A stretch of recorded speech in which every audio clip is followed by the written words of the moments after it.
SC. Verma, सब mechanical properties of matter का numerical 4. Wire and a copper wire of equal length and equal cross-sectional area are joined end to end and the combination is subjected to a tension. Find the ratio of the A part में कहा है कि the stresses developed in two wires और B part में stress developed और Young's modulus of steel wire दिया है 2 × 10⁻11 Newton पर मीटर स्क्वायर और Young's मॉडुलस ऑफ कॉपर दिया हुआ है 1.3 × 10⁻11 न्यूटन पर मीटर स्क्वायर।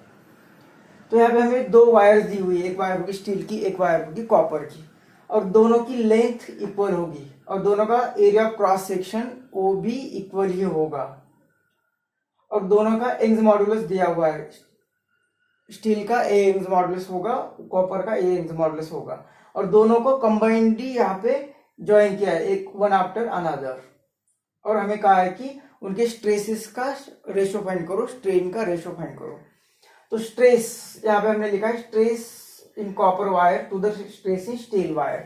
अब stress of steel wire divided by stress of copper wire भी लिख सकते हो क्योंकि यहाँ पे क्वेश्चन में ऐसा कुछ मेंशन नहीं किया, सिर्फ दो वायर का स्ट्रेस का रेशो फाइंड करना है।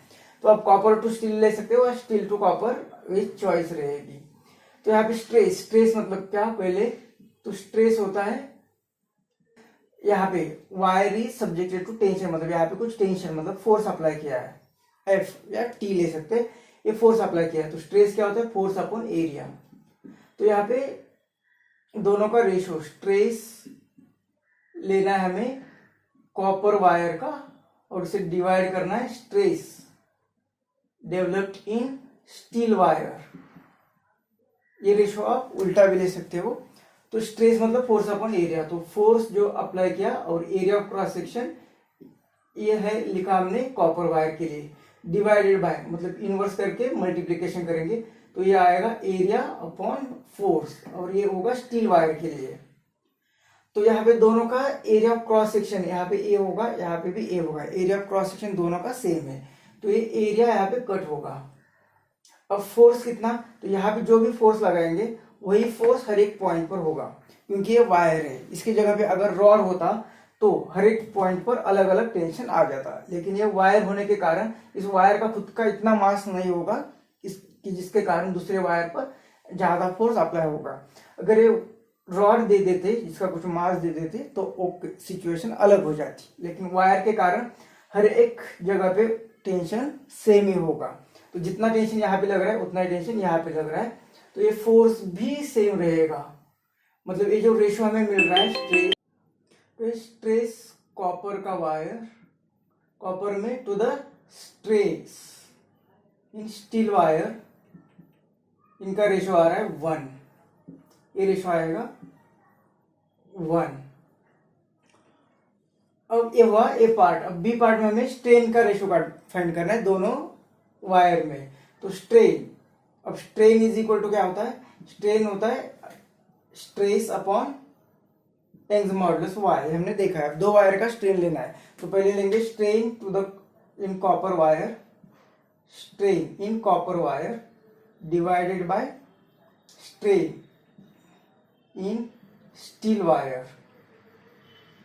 तो स्ट्रेन मतलब स्ट्रेस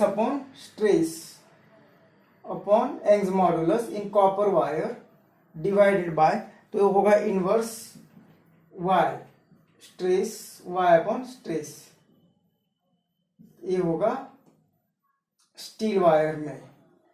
तो ये वैल्यू पुट करेंगे तो अभी देखा स्ट्रेस कॉपर वायर का divided by stress steel wire का, इसका रेशो आया था 1। तो सिर्फ रहेगा अभी यहाँ पे Young's मॉडुलस, मतलब यहाँ पे strain copper two the strain steel wire, ये रहेगा Young's मॉडुलस स्टील के लिए to the Young's modulus copper के लिए। तो ये वैल्यू पुट करेंगे तो स्टील का वायर उसका Young's मॉडुलस दिया हुआ है हमें ये 2 × 10⁻11 डिवाइडेड बाय कॉपर के लिए दिया है ये 1.3 × 10⁻11, तो ये कैंसिल होगा। तो ये रेशो स्ट्रेन का कॉपर वायर के साथ टू द स्ट्रेन का स्टील वायर के साथ, ये रेशो आएगा 2 और ये 10 से ऊपर नीचे मल्टीप्लाई करेंगे तो आएगा 20/30। इसे फर्दर भी डिवाइड कर सकते हैं, बुक में भी इसका आंसर यहाँ तक ही दिया हुआ है।